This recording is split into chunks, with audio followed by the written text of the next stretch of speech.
तर पहा, आज आपण एमएस मॅथ लेक्चर 7 यामध्ये आपला जो 5वा चॅप्टर आहे एक्सपान्शन फॉर्म्युला अर्थातच विस्तार सूत्रे यावर काही प्रॉब्लेम्स घेणार आहोत एनएमएस संदर्भात. आता ओव्हरऑल जर पाहिलं आपण तर पहिला प्रॉब्लेम जो आहे तर यामध्ये आपल्याला m प्लस 1 अपॉन m याची व्हॅल्यू दिली आहे. किती आहे ती 7 व्हॅल्यू आहे आणि त्यावरून आपल्याला m square plus 1 upon m square याची व्हॅल्यू फाइंड करायची.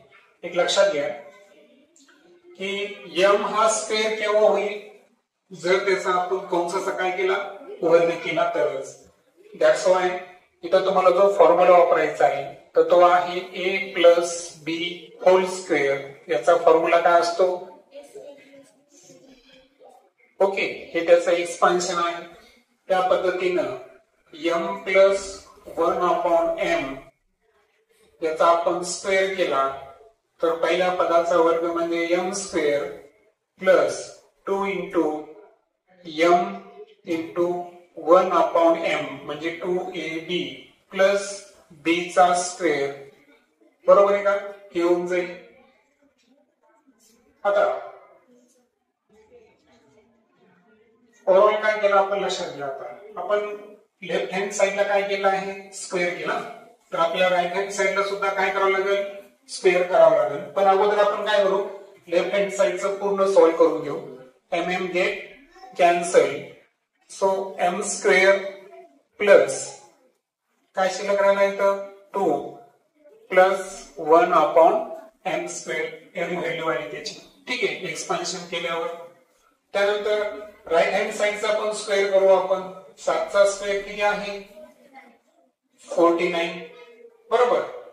मग आता मला सांगा की ही राशी याच्या इक्वल आहे म्हणजे याचा स्क्वेअर सुद्धा याच्या स्क्वेअरच्या काय असला पाहिजे इक्वल. म्हणजे आपण दोन्ही बाजूचा काय केला स्क्वेअर केला. किंवा थोडे स्टेप वाढवू आपण m प्लस 1 अपॉन m याचा आपण स्क्वेअर करू आणि 7 चा सुद्धा काय करू स्क्वेअर करू. ठीक आहे, बाकी दोन्ही डाटा आपल्याकडे अवेलेबल आहे. सांगा पहिल्या पदाचा विस्तार काय आला होता आपला m square plus 2 plus 1 upon m square. 7 चा स्क्वेअर आपण काढला होता किती आला होता 49.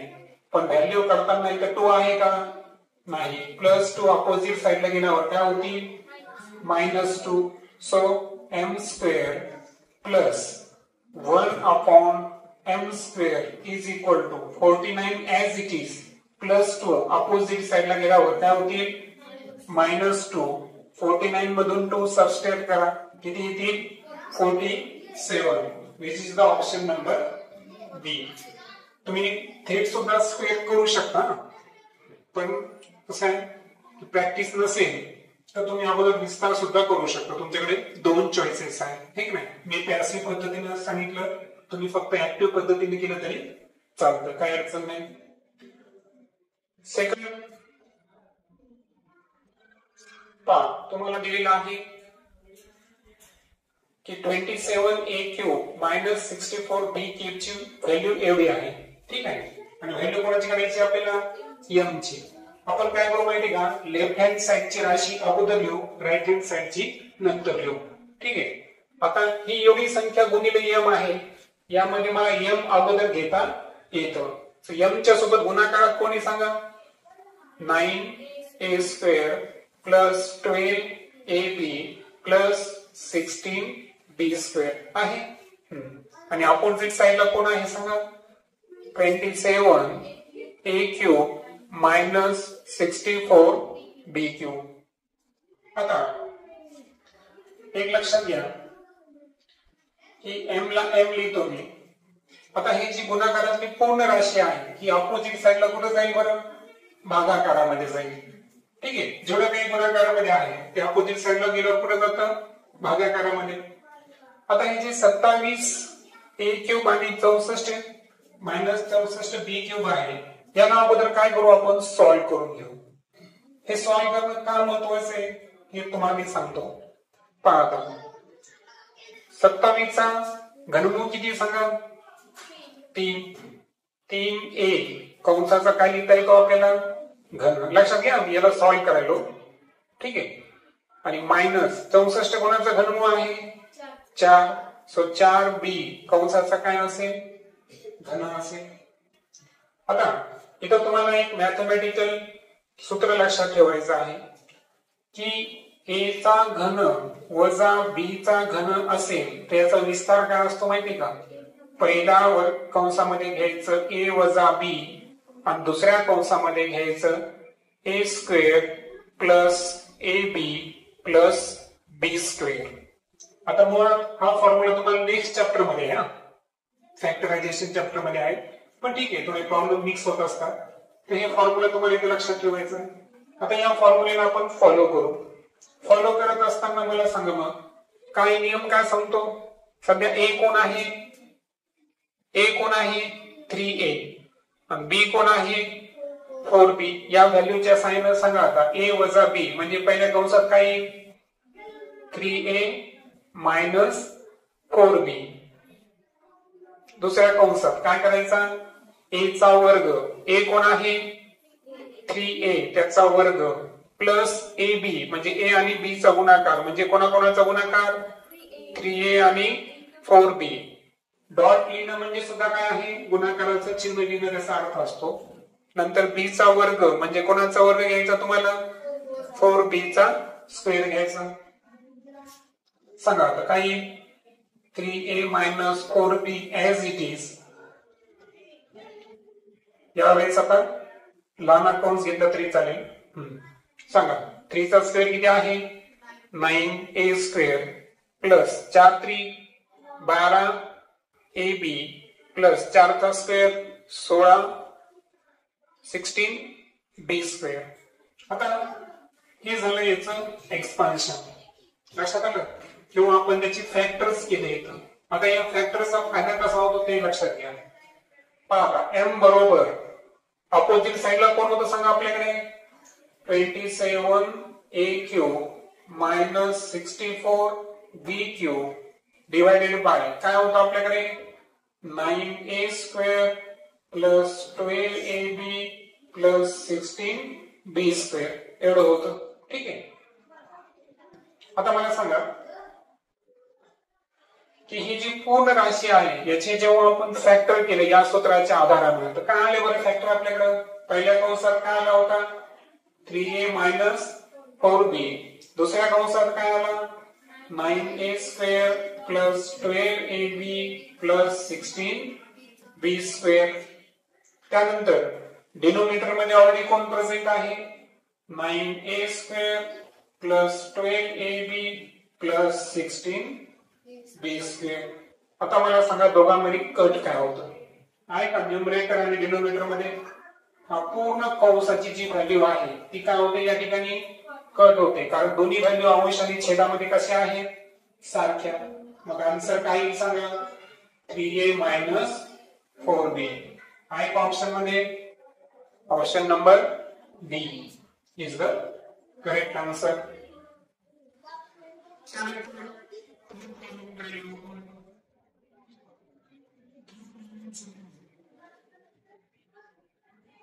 काय दिले आपल्याला m मायनस an चा घातांक दिला आहे ना. पूर्ण कंसाचा घन 3 दिला आणि त्याचा विस्तार दिलेला आहे. आता हे प्रॉब्लेम कसे सोडवायचे आणि सूत्र काय आहे याच्यावर आपलं फोकस आहे. अगोदर आपण सूत्र लिहून घेऊ. सूत्र काय असतं सांगा a मायनस b क्यूब असेल तर a cube minus 3a square b plus 3b square plus b cube sorry minus b cube. हे झाला फॉर्म्युला. आता आपलं गणित लिहू आपण m मायनस an चा घातांक 3 कंसाचा सांगा काय आहे m चा घातांक 3 वजा 15m चा वर्ग plus 75 mn square minus 125 n cube. आता m आणि n तर आपल्याला दिलंय. व्हॅल्यू कोणाची फाइंड करायची आपल्याला a ची व्हॅल्यू फाइंड करायची आहे. कशी करणार बरं याची व्हॅल्यू फाइंड तर आपल्याला त्यासाठी काही गोष्टींचा विचार करावा लागेल.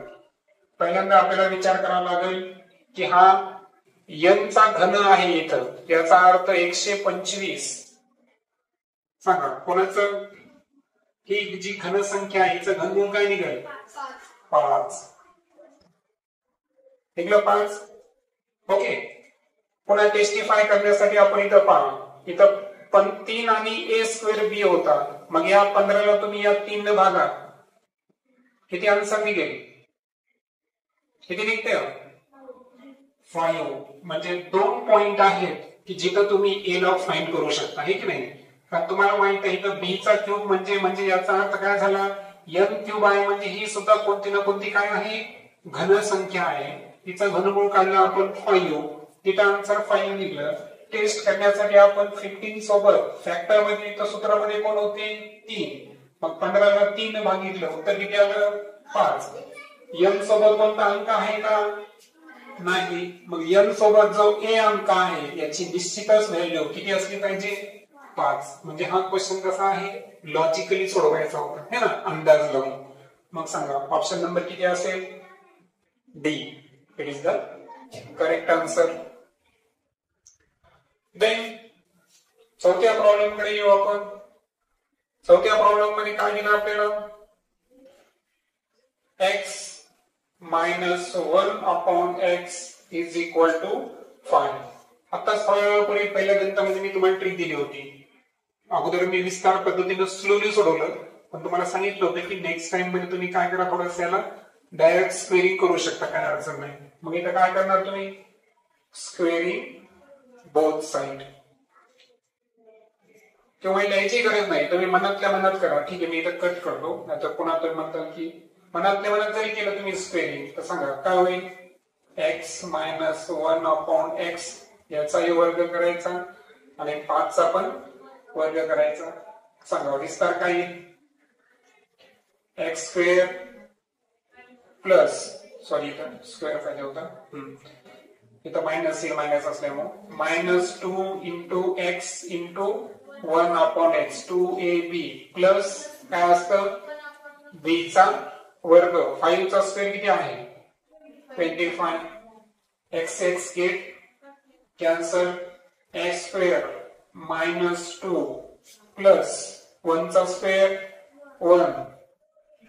डिनोमिनेटर मध्ये कोण आहे?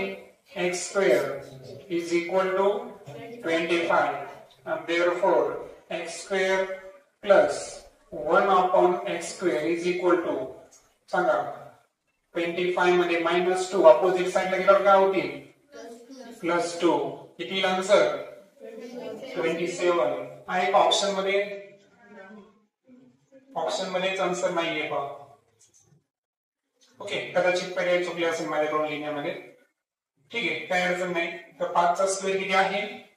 25. 25 आहे आणि ऍज वी नो की मायनस 2 अपोजिट साइडला गेल्यावर काय झाले? प्लस 2.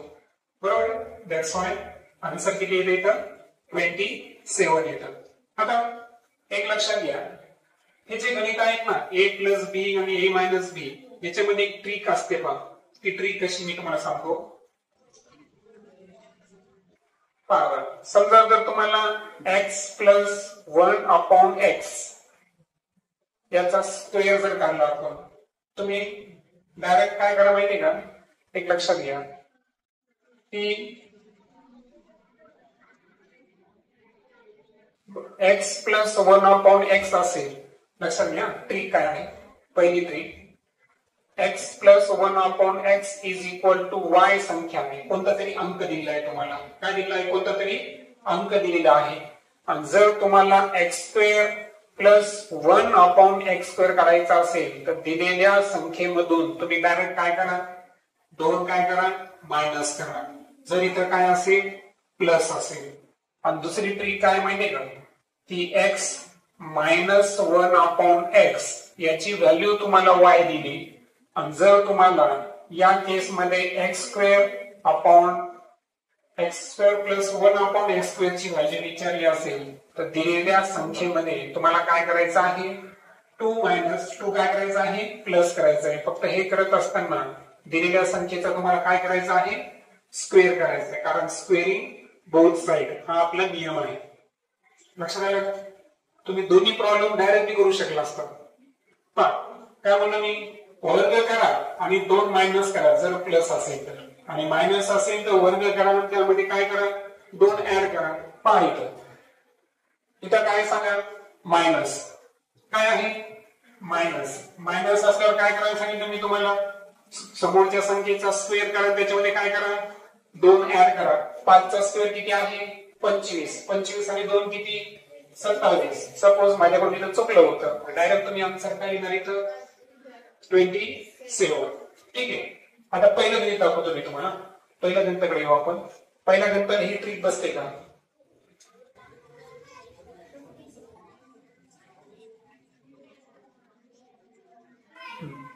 हे तुमच्या समोर पहिलं गणित काय आहे, प्लस असल्यावर काय म्हणलं मी तुम्हाला, स्क्वेअर करायचं, त्याच्यामधून किती मायनस करायचे, 2 मायनस करायचे. 7 चा वर्ग 49, 49 मधून 2 वजा करा, किती आले, 47. लक्षात आलं. म्हणजे ट्रिक वर हे गणित सॉल्व्ह होऊ शकतं, कारण एनएमएस मध्ये टाइम फार कमी असतो आपल्याकडे. ठीक आहे. चला पुढे चलो आपण. 5वं गणित आहे आपल्याकडे, x plus Y plus Z.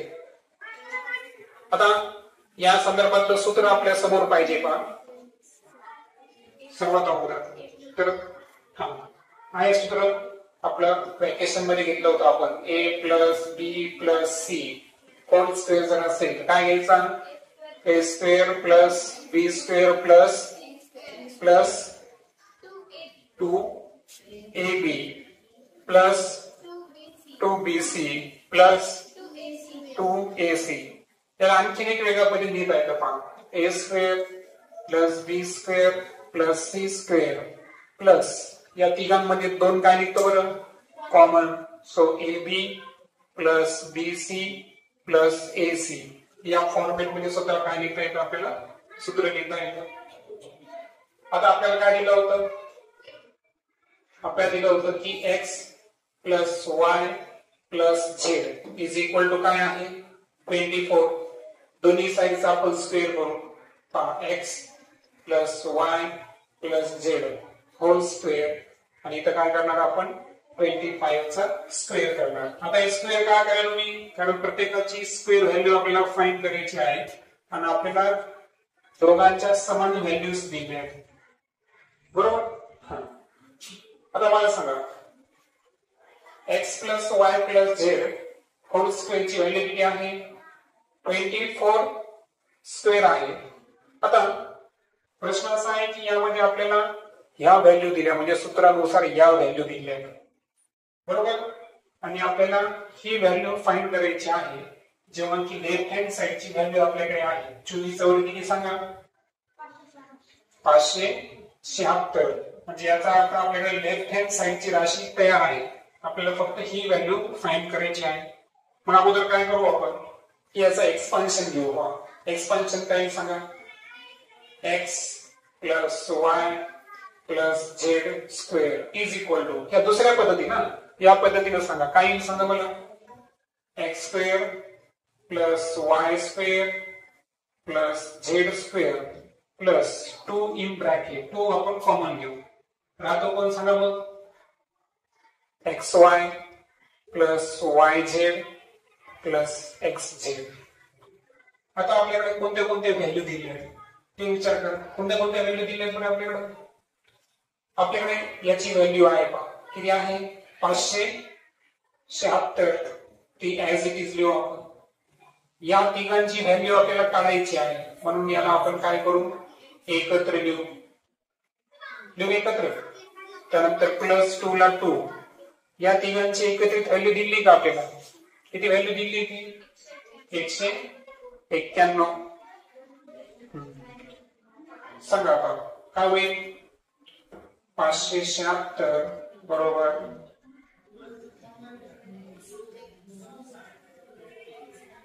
सांगा, 9 18 किती, 382. मग आता यावरून x square plus Y square plus Z square ची व्हॅल्यू करायची, तर प्लस 382 अपोजिट साईडला काय होते, मायनस 382. सो 576 वजा 382. 6 2 4 78 9 5 4 1 194, which is the option number A. Next option काय असेल? ए हे त्याचं आन्सर आहे. आणि फायनली पाहू आपण शेवटचं गणित. आता या गणितामध्ये सुद्धा तोच फॉर्म्युला आहे आपला. कोणता? a प्लस बी स्क्वेअरचा. तेव्हा डायरेक्ट एक्सप्रेशन घेतलं जमल. ओके, पहा आता. x minus 2y plus 5 square minus x minus 2y minus 5 whole square. आता सांगा, पहिला या कंसाचा विस्तार करू आपण. a square B square plus C square. सांगा, a स्क्वेअर म्हणल्यावर x चा स्क्वेअर प्लस b स्क्वेअर म्हणल्यावर मायनस 2y चा स्क्वेअर प्लस सी स्क्वेअर म्हणल्यावर 5 चा स्क्वेअर. त्यानंतर सांगा plus 2ab 2ab. Okay, minus असेल तर कंसात लिहा, बाकी घ्यायची गरज नाही. त्यानंतर प्लस दुसरं काय आहे? 2bc 2b कोण आहे आपल्याकडे? Minus 2y. c कोण आहे? त्यानंतर प्लस 2ac. a कोण आहे आपल्याकडे? x इंटू c कोण आहे? 5. आता हे कोणाचं झालं बरं? फक्त पहिल्याचा विस्तार झाला. तसाच विस्तार कोणाचा करायचा आपल्याला? दुसऱ्याचा सुद्धा करायचा आहे. त्यामध्ये काय करायचे आहे? वजाबाकी करायची आहे. मायनस a चा स्क्वेअर x स्क्वेअर दुसऱ्याचा वर्ग आहे प्लस c चा स्क्वेअर प्लस काय आहे सांगा? 2ab 2ab म्हणल्यावर काय येणार? Minus 2y plus 2bc minus 2y minus 5 plus 2ac 2x into minus 5. Okay, minus आपण काय घेऊ? ब्रॅकेट मध्ये घेऊ. आता काय होईल सांगा? X square plus 4y square plus 25. सांगा प्लस मायनस मायनस 2 2 जा 4xy प्लस मायनस 2 2 जा 4 4 5 जा 4 5 जा 20 20y 20y येईल ना. ओके, प्लस 5 2 जा 10x. आता इथं मायनस आहे. मायनस असल्यामुळे या सर्वांची चिन्ह काय करायची? आपल्याला विरुद्ध घ्यायचे. इथं थोडी स्टेप वाचवावं लागेल. चला, एक्स स्क्वेअर का होऊन जाईल? मायनस. मायनस असेल तर प्लस घ्या, प्लस असेल तर मायनस घ्या. Plus minus minus minus minus plus किती होईल सांगा? 4y square. त्यानंतर सॉरी चुकलेला आहे. मायनसचा स्क्वेअर नेहमी काय असतो? प्लसच असतो. सो या ठिकाणी मायनस येईल. 2 चा स्क्वेअर किती झाला? 4y square. 5 चा स्क्वेअर 25 प्लस 25 काय होती? मायनस 25. बेदुनी 4 मायनस 4 होती. मायनस मायनस काय होती? तर प्लस 4xy. ओके, त्यानंतर सांगा 2 5 जा 2 2 जा 4 4 5 जा 20. मायनस मायनस प्लस झाले, पुन्हा बाहेर आल्यानंतर काय झाले ते पुन्हा मायनस. सो 20y 5 2 जा 10 मायनस 10x झाले, पण मायनस मायनस मुळे काय होतील ते प्लस 10x. आता सांगा कोण कटतं याच्यामधलं? सांगा. Plus x square minus x square plus 4y square minus 4y plus 25 minus 25 minus 4x plus 4x. आता हे मायनस मायनस मुळे करतील का? नाही. हे प्लस प्लस करतील का? नाही. मग आता ऍडिशन करू. सांगा काय होईल? -20 आणि -20 किती होतील? -41 +10 किती होतील? +20x. आता विचारलं काय होतं की y सोबत संख्या कोणती आहे? कोणती संख्या आली? -14. So option number C, it is the correct answer. Okay.